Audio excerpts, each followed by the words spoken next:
I've never breathed a word of this to anyone. Perhaps because admitting it feels like peeling back a scar that still aches, even after all this time. Perhaps because some truths are too heavy a burden to share. But today, here, in this silence, that only I can hear, I have to confess, I lost the love of my life to my own crippling fear.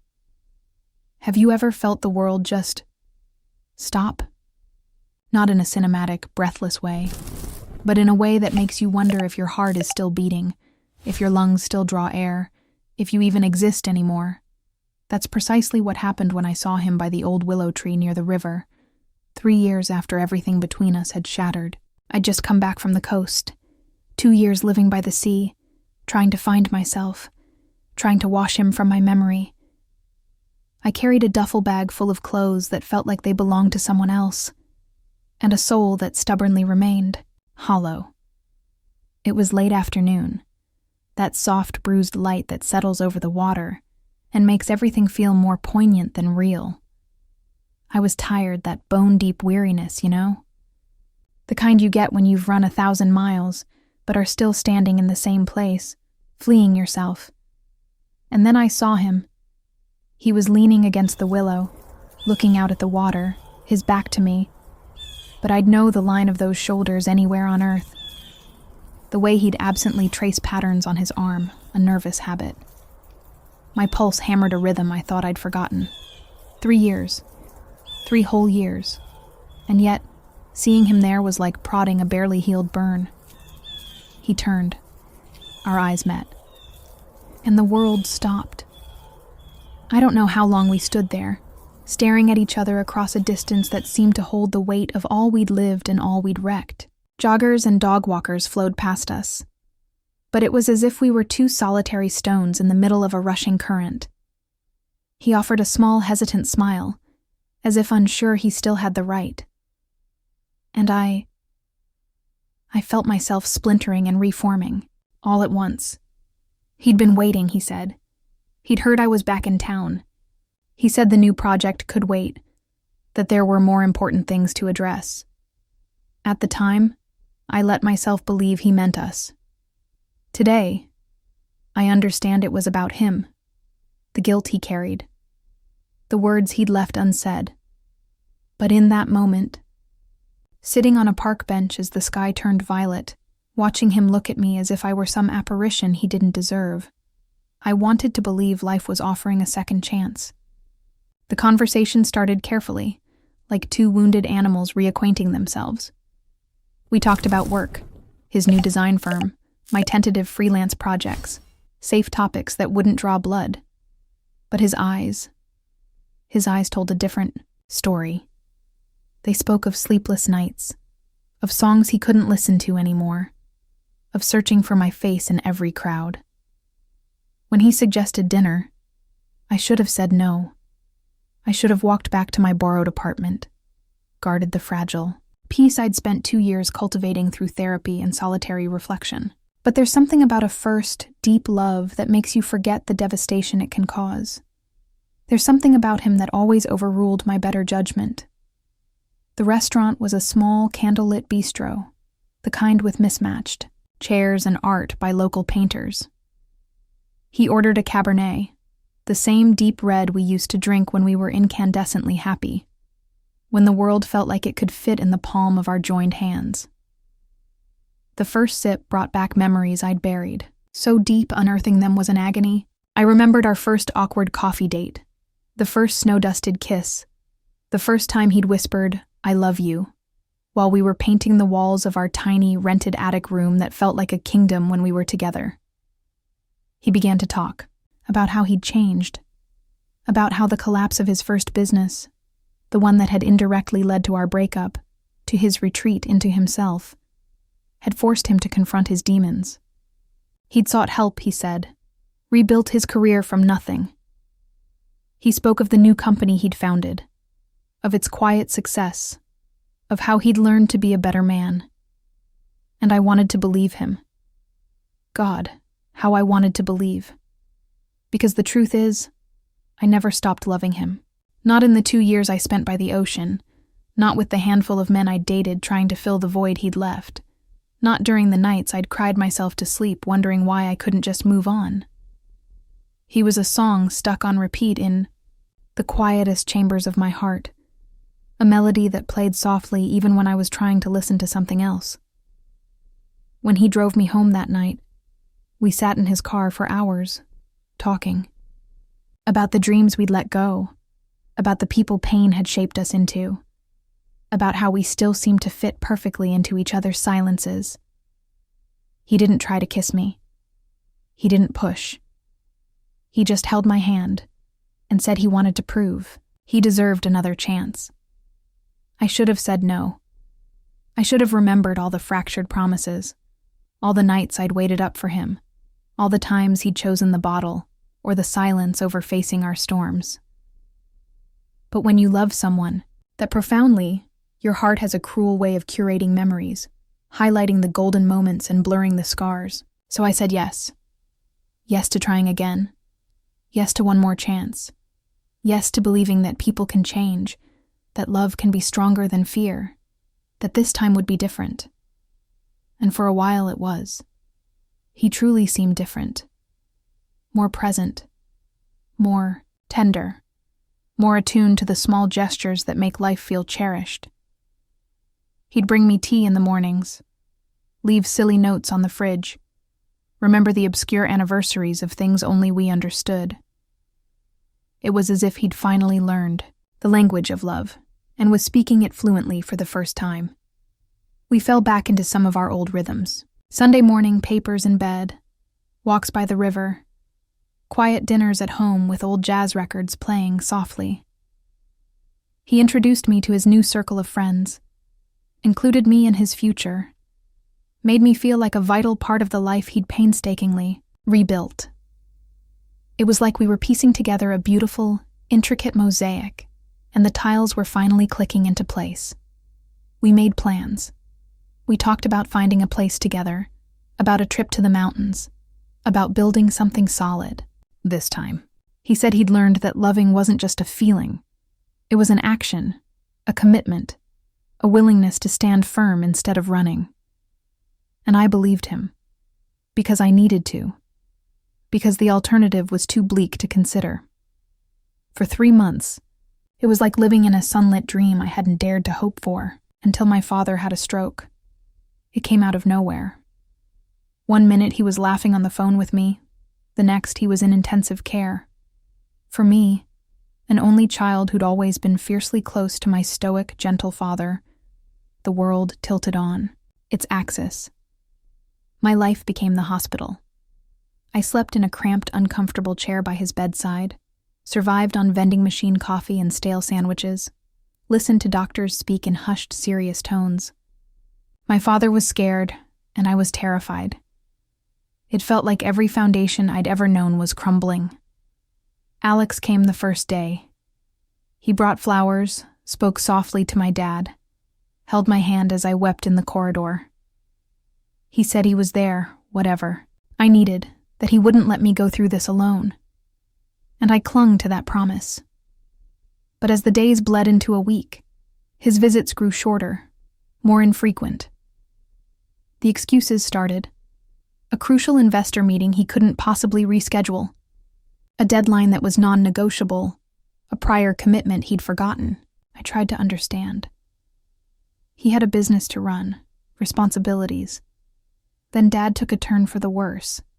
He needed emergency surgery. A risky procedure, the doctors warned, especially for a man his age. I called Alex, my voice cracking, desperate, begging him to come, to just sit with me in the sterile waiting room. He said he couldn't. He had a major presentation that afternoon, a potential client, a deal that could make or break his new company. He said he loved me, that he was praying for Dad, that he'd call the second he was free, but he couldn't come. I sat alone in that waiting room for 8 hours, alone with my fear, alone with my silent bargains with God, alone with the agonizing, dawning realization that nothing, fundamentally, had changed. When life truly tests you, When it strips you bare, people show you who they are. And he was still the man who retreated when the storm hit hardest. My father made it through the surgery. He recovered, slowly but surely, eventually returning home, a little frailer, but still himself. But something inside me had fractured again, irreparably this time. It wasn't just about the surgery, or his absence. It was about the devastating understanding that some patterns are etched too deep, no matter the passage of time, no matter the sincerity of promises. He tried to explain. He said it was a moment of profound weakness, that he'd been terrified of seeing me so broken again, that he hadn't known how to handle the pressure. He said he loved me more than anything, but he was still learning to be brave, still learning to face down his own ghosts. I listened in silence. No yelling, no accusations, no attempts to make him see my pain. I just listened, like hearing a familiar, sorrowful song, one whose every note I already knew by heart. When he finished, I told him I needed space. He said he understood, that he knew he'd failed me again, that he didn't deserve forgiveness. But he loved me. He would always love me. He would do anything to win me back. I spent a week in a daze, replaying every moment, every promise, every chance. I remembered his laughter when I was down, how he knew my dreams by heart, how his embrace could calm any storm within me. I also remembered how he always vanished when I needed him most, how he chose self-preservation over shared courage, how he left me to navigate the darkest corridors alone. And then I understood something I should have grasped years before. Loving.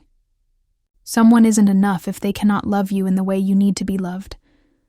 Loving someone isn't enough if they aren't willing to grow with you, to weather the tempests by your side, to choose to stay when everything screams at them to flee.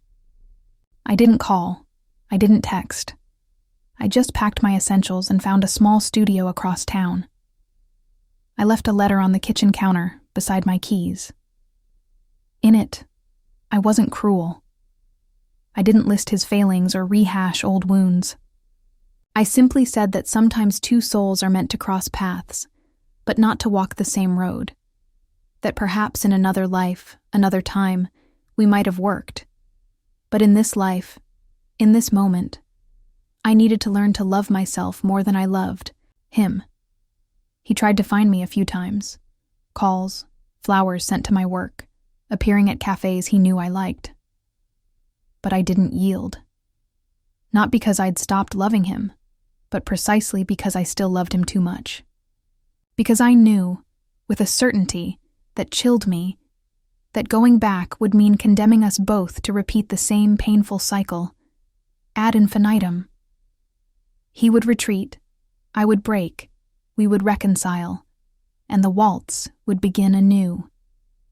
Some loves are, like that, too consuming to sustain, too significant to ever truly forget. Today, 2 years on, I still think of him every day. Not with raw pain, but with a gentle wistfulness, like remembering a beautiful, melancholic film that moved you deeply. I know he thinks of me too. A mutual friend occasionally lets slip that he asks after me. I know he still loves me, in his way, the way he knows how. But love isn't just a feeling. Love is presence. Love is courage. Love is choosing to stay when every instinct tells you to run.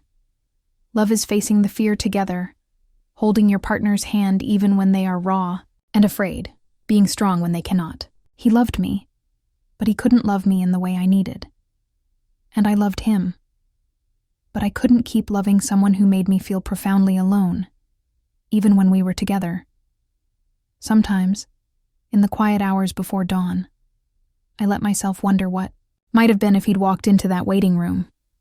If that one act could have been enough to break the spell, to prove a fundamental shift. I wonder if we'd still be together, building that life we'd dreamed of, facing the world as a team. But then, I remember it wasn't just about that one day. It was about all the days he chose his comfort over my need, his safety over our shared vulnerability. It was about all the times I had to be strong alone, to face my fears without his hand to steady me. And I understand that some hearts are vast oceans, capable of holding multitudes, and others are shallow ponds, easily disturbed and quick to evaporate. It's not about right or wrong. It's about capacity, about timing, about being truly ready for the deep dive of real love. Today, I know the difference between loving someone and being in love with the idea of them, or the memory of what was. Passion is a wildfire, intense and consuming. Love is a hearth, a steady warmth, a daily choice to tend the flame. We had passion in spades, but the true, enduring heat of love, at least from his side, when it truly mattered, was missing. I still believe in a great love. I still believe there's someone who will sit in the waiting room with me, who will hold my hand when I'm scared, who will choose to face the storms beside me, not run from them. Someone who will love me not just in the easy, sunlit moments, but especially in the gray, difficult ones that truly define what we mean to each other. He was my youth's great romance, but not my life's great love. And that's okay. Some people come into our lives to teach us about ourselves, to show us our own resilience, to prepare us for the love that is yet to come. I've learned you can't rescue anyone who doesn't want to be saved. You can't change anyone who isn't committed to their own evolution. You can't force someone to grow on your timeline, at your pace. Each soul has its own journey, and sometimes those paths only intersect for a season before diverging. I've learned that forgiveness doesn't mean reunion, that loving someone doesn't mean accepting crumbs, that we deserve someone who chooses us every single day, not just when it's convenient. I've learned there's a difference between giving up on someone and giving up on being hurt by them. I didn't give up on him. I gave up on being hurt by his inability to be the partner I needed. And perhaps that's love's hardest lesson. Accepting that some people are temporary fixtures in our lives, even when we desperately wish they were permanent. Accepting that some endings aren't happy, but they are necessary. Accepting that sometimes loving someone means letting them go. If he ever hears this story, I want him to know I bear no malice, only a profound gratitude for the beautiful moments, for the lessons learned, for showing me the sheer, breathtaking intensity with which I am capable of loving. I want him to know I wish him happiness, that I hope he's found peace, and that he's learned to be brave. But mostly, I want him to know I didn't lose him by accident. We lost us to fear. His fear, my fear, our collective fear of true vulnerability, of building something that demanded real responsibility, of weathering actual storms. We lost us to immaturity, to not being ready for a love that was steadfast and true. And maybe, in the grand scheme of things, it was for the best. Maybe we weren't meant to be the final chapter. Maybe we were just two people who loved each other fiercely at a specific point in our lives. And that, in itself, was a profound gift. Today, when I look back, I don't feel anger or deep sorrow. I feel a sweet melancholy, like when you recall a song that once broke your heart, but now just reminds you of a time that has passed. It's no longer sharp, just tender. And my story continues. It continues with the certainty that I deserve a love that stays, that faces, that chooses.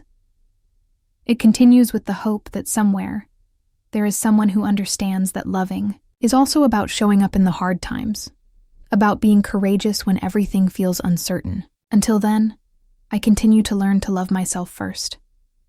I continue to build a life that is rich and full, even in its solitude. I continue to believe in love, but most importantly, in self-love, the kind that doesn't need anyone else to validate its existence. And on nights when the ache of his absence is a little louder, when I think of him and what we might have been, I whisper softly to the wind a truth I could never quite voice to him directly. I loved you.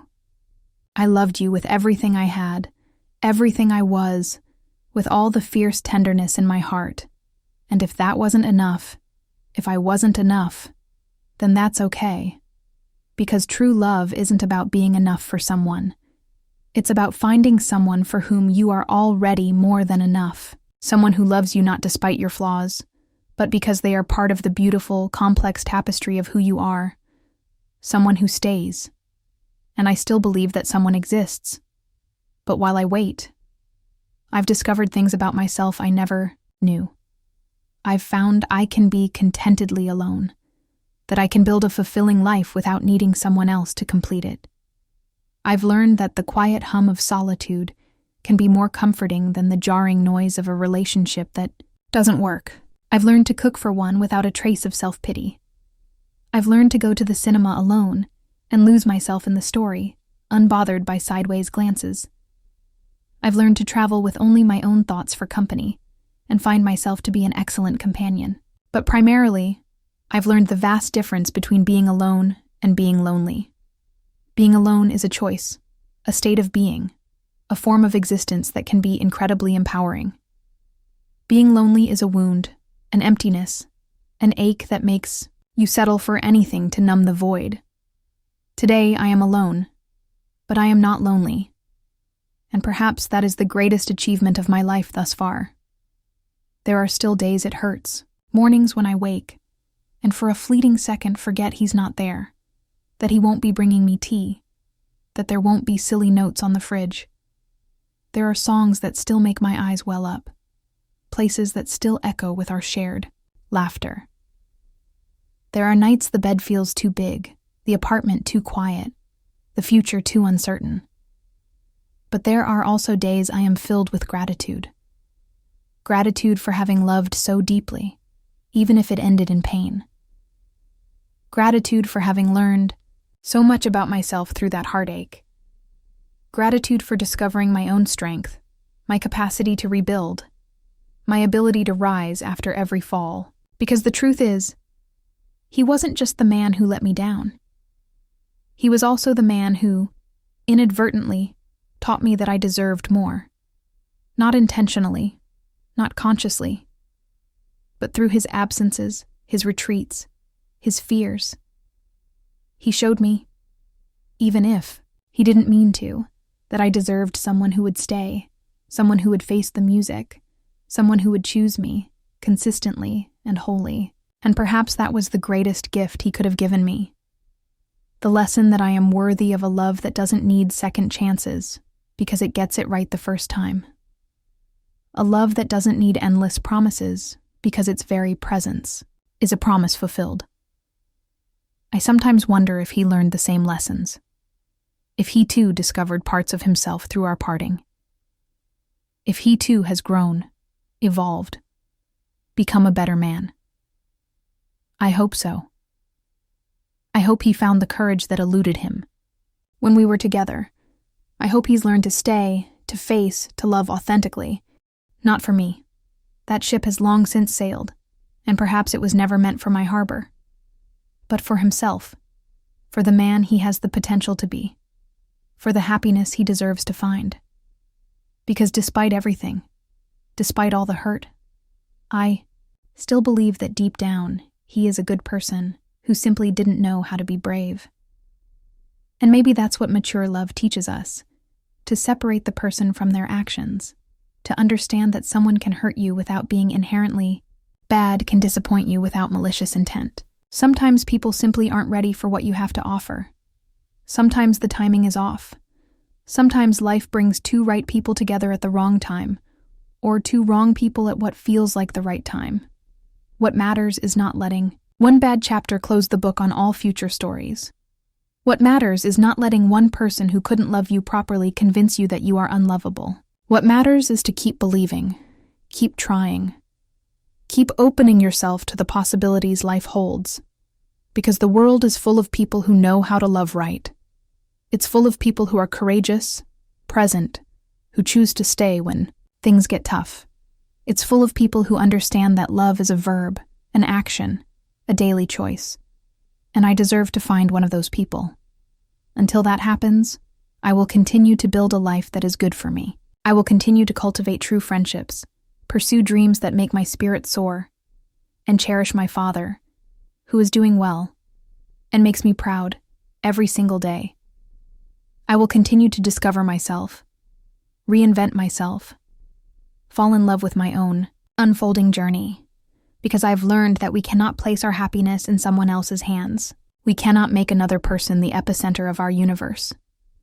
We cannot wait for the love of our life to arrive before we truly start living. Life happens every day, in the small moments, the quiet joys, the tiny victories. Life happens when we wake up and choose gratitude for the new day, when we do something that makes us feel good about ourselves, when we connect authentically with others. Life is happening now, not when we find the right person, not when everything is perfectly aligned, not when we finally achieve some mythical happily ever after. Life is now, with all its beautiful imperfections, its uncertainties, its flawed magnificence. And so, when I think of him today, I no longer feel that sharp, lancing pain.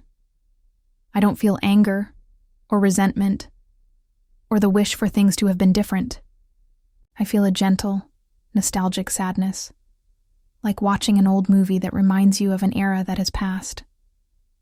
I feel gratitude for having loved like that, so intensely, so completely. I feel gratitude for having discovered my own strength through the pain. I feel gratitude for having learned to love myself before loving anyone else. And I feel peace. A peace that comes from knowing I did what I could, loved how I knew, gave myself fully even knowing the risks. A peace that comes from knowing that, even though it ended badly, it was real while it lasted. It was true.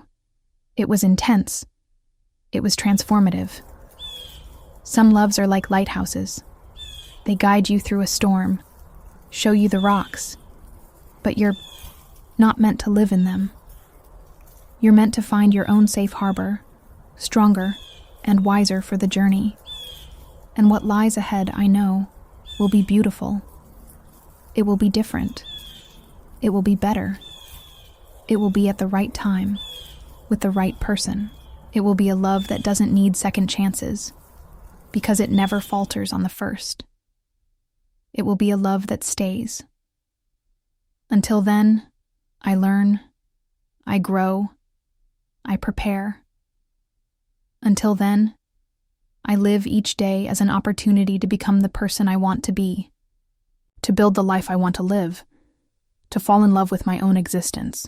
Because in the end, the greatest love of our lives must be the love we have for ourselves. Everything else is a reflection of that. If you're hearing this story and it resonates, if you too have lost someone you loved to fear, yours or theirs, know that you are not alone. Know that the pain you feel today is temporary, but the lessons you glean from it are for a lifetime. Know that you deserve a love that stays, that faces, that chooses, that doesn't need promises because its very essence is a promise kept. And know that while you wait for that love, you can be happy. You can build a beautiful, full, meaningful life. You can fall in love with yourself, your dreams, your possibilities. Because life is generous to those who dare to live it. Life is abundant for those who dare to love. And love, true love, always finds a way to reach us. Until then, we stay. We learn. We grow. We prepare. And we believe. Always we believe. Because that is our promise to ourselves, never to stop believing in love, even when it disappoints us. Never to stop believing in happiness, even when it seems impossible. Never to stop believing in ourselves, even when the world seems to tell us we are not enough. We are enough. We always have been. And the love of our life, the true one, the one that stays, the one that faces everything alongside us, will know that from the very first moment they see us. Until that moment arrives, I'll be here, building a life worthy of the love that is to come. And you? Will you stay too?